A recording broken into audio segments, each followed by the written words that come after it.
Hi guys. So something just came up.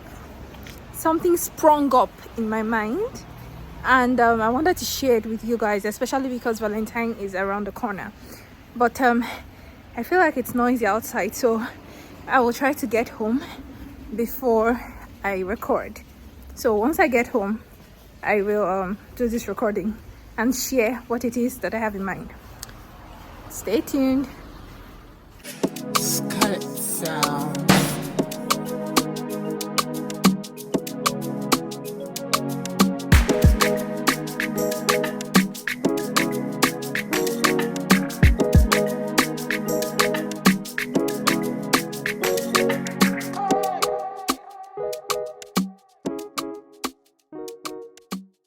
Hi guys, welcome to my YouTube channel. This is Keziah Vilawa, the host of the Young in Love podcast.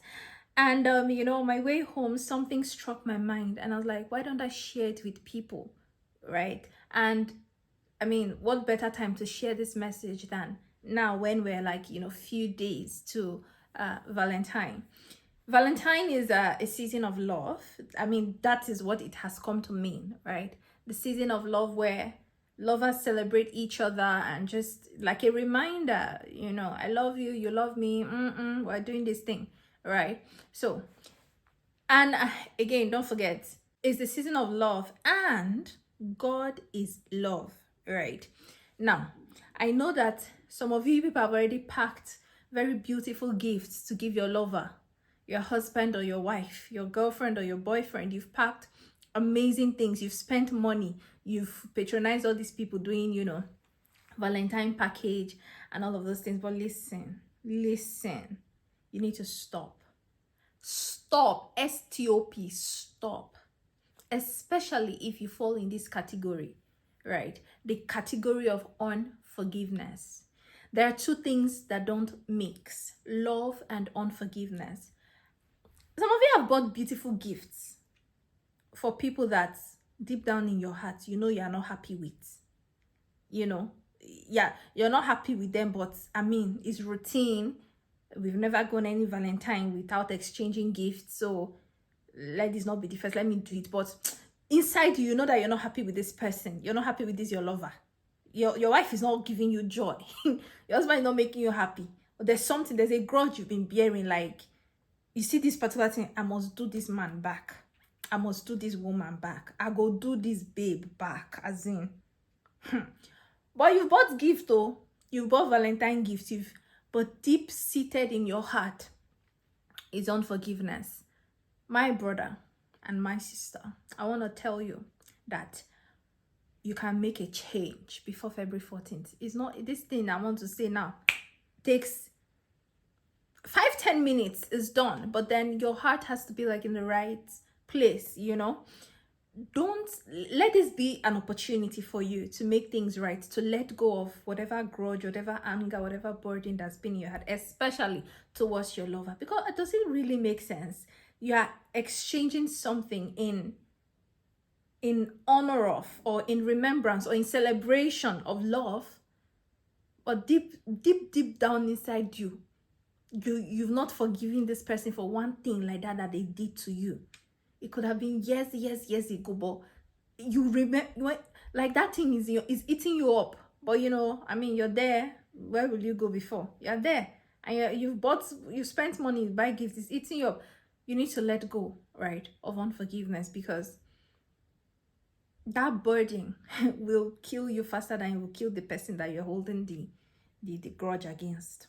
There's so many negative effects of unforgiveness. And I'm going to tell you a story.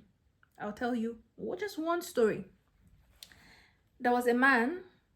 He was a very, wealthy, well-loved politician, right? He had the military at his disposal. One day he saw this really beautiful lady. She was extraordinarily beautiful, and he wanted her. He desired her. He wanted to have her.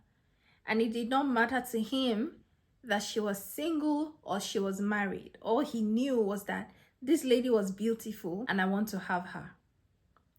And he went ahead, of course. He sent his orderlies to meet her and, invite her to his very big mansion. And when she got there, they did the do, right? They got down and he had his way with her and everything. Now, he knew, or he discovered, or he realized that this woman had a husband. And for some reason, it was not enough that he's had the wife of this man. He wanted the man dead, right? And of course, I said he had the military at his command. He had the military at his disposal. Don't forget, he was a very, very popular politician, a strong and powerful leader, a ruler. And so he used the military, right? The tools at his disposal to get rid of this woman's husband. And maybe he thought that by getting rid of the woman's husband, then, he has saved himself shame and all of those things. But day in, day out, week in, week out, month in, month out, the guilt of what he had done was heavy upon him.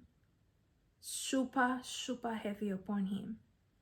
And at some point, he had to cry out and ask for forgiveness for what he had done.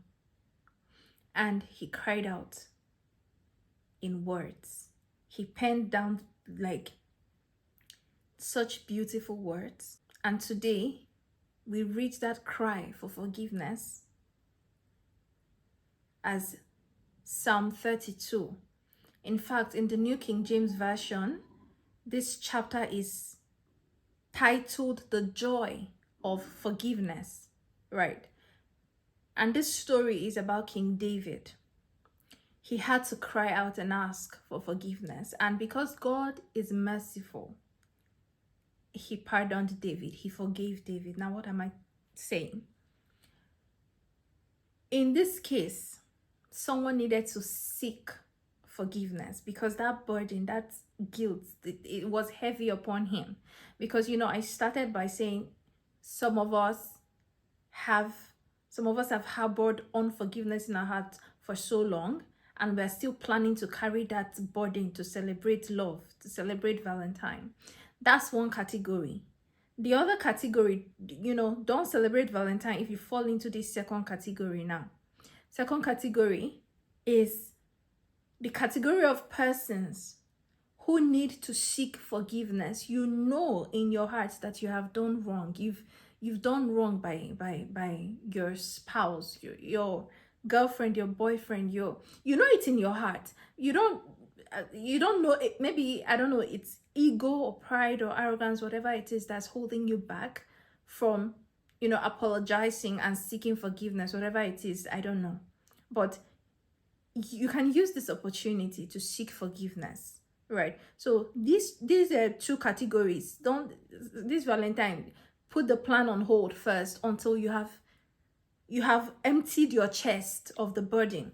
The number one category, as I said earlier, you need to forgive. You are the one who is holding on. It's even possible that this grudge is something that your partner has apologized to you over and over and about. You can't just let go. You need to forgive. Second category, say now you cause problem, now you be the wahala person. You know that you are the generator, you are the genesis of this problem. You need to seek forgiveness. Before you can be spending money to buy gifts, but you are just, I don't know, evading accountability. I don't know what it is, but use this opportunity to seek forgiveness. And use this opportunity, February 14th, right, to also forgive. Don't go and be buying gifts for people that in your depth, innermost spirit, you just know that I will get to this person back. I've not forgiven you for this thing you did, though.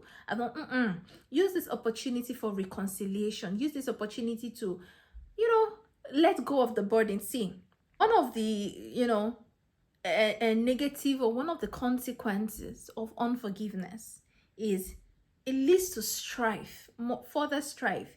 You think maybe it's the gift, by the gift and keke, everything will be okay, provided I just get her this gift. No, she might be happy with the gift, or he might be happy with the gift, but there's still that underlying thing that needs to be addressed. Say, I've forgiven you, or I'm seeking your forgiveness. I apologize for this thing, this one, that one, that one. Don't think that because you bought the most expensive gift, suddenly it exonerates or it lifts that, responsibility from you to be accountable. It doesn't, right? Use this opportunity to make things right. Otherwise, you keep harboring that unforgiveness in your heart, harboring. It will lead to strife, to the point where some people might not be able to like hide the anger or the annoyance, right? So they take the gift, but then they don't treat it right, and every time then you start feeling like, see gift where I spend my money by, say I should take it, or see I think take it, just look, and stuff like that. Before you know, there's conflict, there's strife, there's all of these things. Another consequence of unforgiveness is that it leads to depression. You just be depressed because it's eating you up. Anytime you remember this thing, it's just like you want to squeeze the person and whatever. You don't need that type of energy, especially in this season of love. It will lead to depression in the long run if you continue to harbor and hold on to grudges, hold on to this unforgiving spirit. At the end of the day, can also lead to hatred, right? You start to hate this person because you're unable to forgive them. You just hate. Many people are living with partners that they hate. You don't like them. You just hate your partner because they've been doing things and it has been accumulating in your chest, accumulating, and now it's hatred. From hatred, the next thing you start plotting is vengeance. You start plotting vengeance, how to get even, how to do back, how to undo this person because of all the grudges you've held in your heart. That's why some people, they say, don't carry your spouse and jackpot. When they get there, they will show you shaky. Sometimes it's vengeance. You've done things to this partner has piled it, and that partner is unable to forgive. Then they start hating you, and the next thing, they're seeking vengeance. This is a negative consequence of unforgiveness. There's so many, including health-wise, like your health. Your immune is compromised when you hold on to that bitterness, from unforgiveness, whatever the thing is. Your health is compromised. High blood pressure and, all of these things, like, it's not worth it. And this is an opportunity to seek forgiveness. I'm going to read, when I talk about compromised health, I'm not even joking. I'm going to read an extract from this letter, from this words that this very powerful politician wrote when he was seeking forgiveness after killing the husband of his affair. Let me read it. Here it says in Psalm 32, "Blessed is he whose transgression is forgiven, whose sin is covered. Blessed is the man to whom the Lord does not impute iniquity, and in whose spirit there is no deceit." Now listen. "When I kept silent, my bones grew old through my groaning all day long."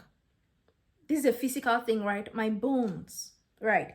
Now, for day and night, your hand was heavy upon me. My vitality, you know what vitality means, right? My vitality was turned into the drought of summer. Selah. I acknowledged my sin to you, and my iniquity I have not hidden. I said, I will confess my transgressions to the Lord, and you forgave the iniquity of my sin. This is Psalm 32:1-5. But if you read further down, you see how this politician, celebrated the fact that he not only sought forgiveness, but that God had also forgiven him. So it's a two-way street, right? In this case, the forgiveness was being sought from God because he knew he had erred, he had sinned against God. Some of us have wronged our partners, in very like terrible ways. Just like David, seek forgiveness. And if you are the person yet to forgive, as God would, offer forgiveness. Let go of the burden. Sometimes you have to learn to forgive even when an apology has not been tendered. And you're not doing it for that person, you're doing it for yourself. You will see how much better you would feel if you truly forgive, or if you seek forgiveness and then exchange those love gifts that you've purchased. It's going to be a lot sweeter. Leave pride, leave all of these things and go and ask for forgiveness. These two categories, you are yet to forgive or you are yet to seek forgiveness. Don't go and be celebrating Valentine when, this is yet to happen. So, but I don't know, say a prayer for couples and people dating that are about to, celebrate love, but with heavy hearts that are burdened with unforgiveness. If you don't mind, just close your eyes and let's say a quick word of prayer. Dear God in heaven, thank you for this opportunity to speak to people around the world. Thank you for this opportunity to talk about forgiveness and the burden of unforgiveness, and how that love and unforgiveness do not go hand in hand. So Lord, I pray for someone who is listening and who's been struggling and battling with unforgiveness, who has been wronged terribly by a husband, a wife, a girlfriend, a boyfriend, or whoever, struggling to forgive. I pray that you send your grace to such a person and give them the capacity to forgive. Give them the capacity to let go of that thing that has been eating them up, that wrong that each time they remember, they're so bitter, they're so angry. I pray that you give a wife, you give a mother, you give a husband, a father, a brother, a sister, a boyfriend, a girlfriend, whomever who's listening. I pray that you give them the grace to forgive. And Lord, I also pray for another set of people, the ones who know, who are convinced in their soul that they have done something wrong, but for some reason, pride, ego, whatever reason, they've just decided not to take accountability. They've decided not to face the issue. I pray, God, that you also visit such such an individual, and I pray that you will give them the grace to do just as David did. You give them the enablement to go and confront the evil, the wrongs, the wickedness that they have done, and to seek for forgiveness. And I pray, oh God, that you let all of these things happen even before the Valentine Day, when people will be celebrating love and exchanging gifts and everything. Because how can we be professing with our mouths, I love you, happy Valentine, but deep down in our hearts there's so much hatred and bitterness and unforgiveness. Lord, this is not how you have designed things to be, because you are love. God, you are love, and love, unforgiveness will never sync. They will never correlate. There's no relationship between them.